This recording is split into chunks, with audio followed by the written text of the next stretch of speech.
Hello guys, সবাইকে অনেক অনেক শুভেচ্ছা, অভিনন্দন এবং ভালোবাসা। আমি ডক্টর বর্ণালী রয়। আমি রবীন্দ্রভারতী ইউনিভার্সিটিতে গেস্ট লেকচারার। ওখানে আমি পড়াই।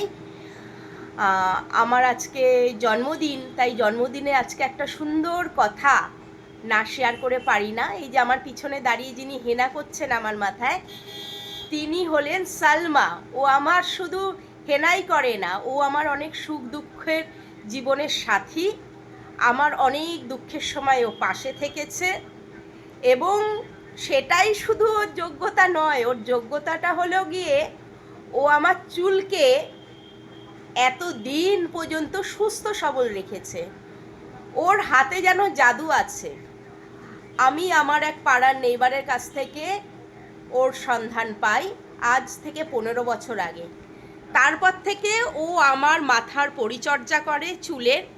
এতে আমার শুধু চুলের রঙের জন্য না, টেক্সচার বদল হয়েছে, চুলে যে ভলিউম যেটা বলে সেটা এসছে, এবং হেয়ার গ্রোথ অবিশ্বাস্য।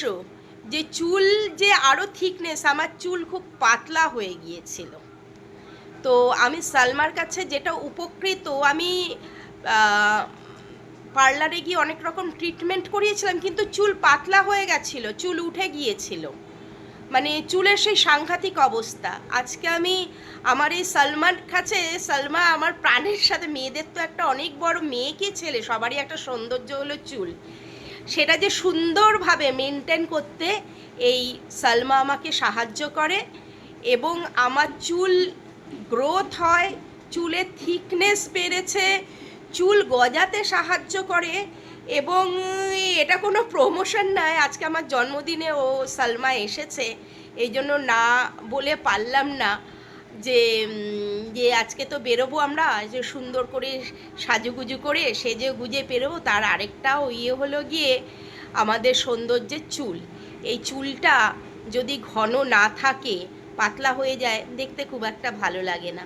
এই যে চুলটা সুন্দর করে আমাদের ভলিউম এসেছে, আমার এতটা চুল আমার গ্রোথ হয়েছে, এবং আমার চুল গজিয়েছে, নতুন চুল, অদ্ভুত। আমি জানি না কী করে ও হেনাটা করে, এইটা একটা আমার দুঃখ।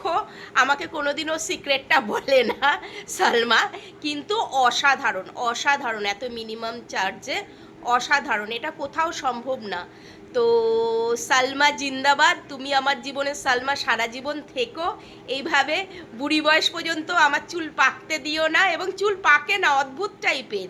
ও অনেক কিছু আমাকে টিপস বলেছিল, যে কাঁচকলার খোসাটা ফেলে না দিয়ে সেটা ভিজিয়ে রেখে সেই জলটা মাথায় দেওয়া, বা অনেক কিছু হেনার মধ্যে দেয়, যার জন্য আমার চুলটা মানে ন্যাচারালি আমার চুল পাকেও না সেইভাবে। সামনের দিকটা কিছুটা অবশ্য একটু সাদা হয়েছিল, কিন্তু অদ্ভুত অদ্ভুত ওর কি আমি জানি না।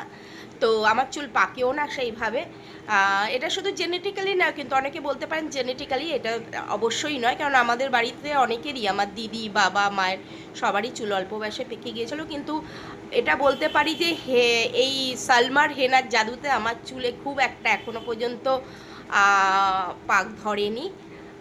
তো এটাই বলার, সালমা জিন্দাবাদ, সালমা ভালো থাকুক, এইভাবেই আমাদের সবার জীবনের সাথে জড়িয়ে থাকুক। এরকম এক একটা সালমা যেন আমাদের প্রতিটি মেয়ের জীবনে থাকে, আমাদের চুলের সৌন্দর্য বজায় রাখার জন্য।